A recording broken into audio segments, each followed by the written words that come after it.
Police will now begin their formal investigation into the George building collapse. The rescue and recovery mission has come to an end after last Monday's tragedy. Newzroom Afrika Sipha Kema joins us now live. Sipha, good afternoon to you. What's the latest there? This operation obviously going into a major new phase.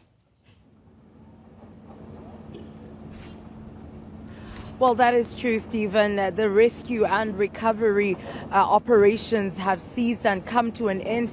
You can see here now they're blocking off that construction site. And to tell you that the only thing left there is just a void, a hollow site, really, Stephen, of that construction site. We also see that they've now deployed private security to monitor this area, as we've seen a lot of George residents and community members wanting to actually have a peek, because if you remember, Stephen, just at the entrance of Victoria Street that leads up to the construction site, it was barricaded and closed off with fencing and red tape because it was an active crime scene.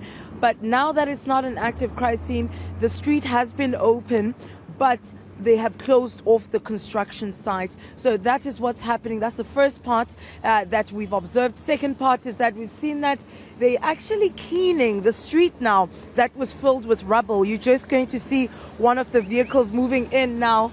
And there we go, having it clean.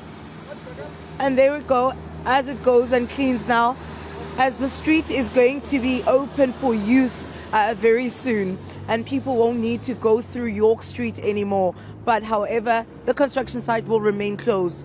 Now, the next phase now, Stephen, are the investigations.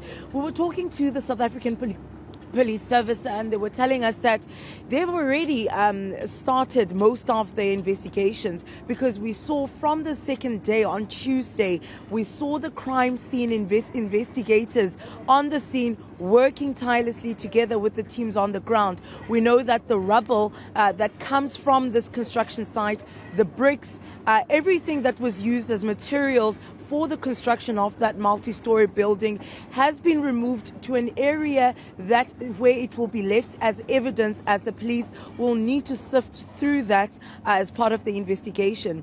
Now, the Department of Labour and Employment will be taking over the investigation as well.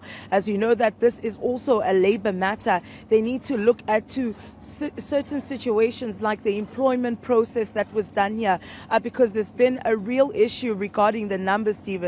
And now, talking about the numbers, I think let's hear what the MEC of Local Governments in the Western Cape, Anton Bradal, has had to say about that.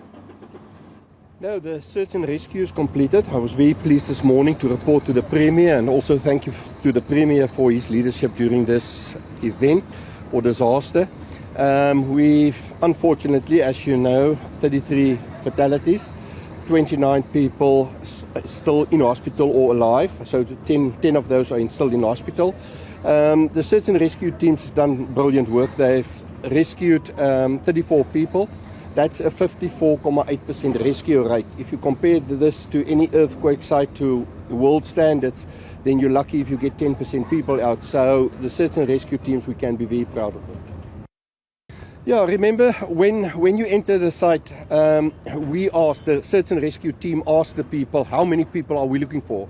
While they're asking that question, they start to search and rescue people.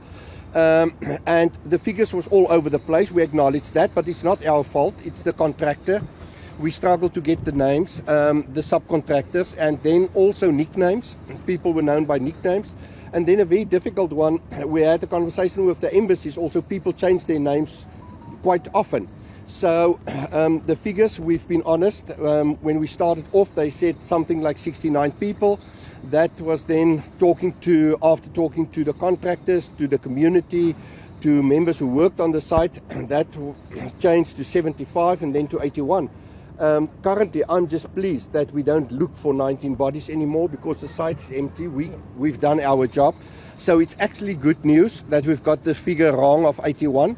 So we stand at 62 people. Still heartbreaking for the 33 families who lost their loved ones. But from a search and rescue perspective, we're just glad that we don't look for another 19 bodies. And the part that we did not hear, Stephen, was another revelation, really startling revelation there, that 5 of those 19 unaccounted for they'd been looking for here were actually found working on another construction site. Allegedly, the 5 had left during the lunch break at 1 o'clock. As you know, the building collapsed shortly after 2 p.m.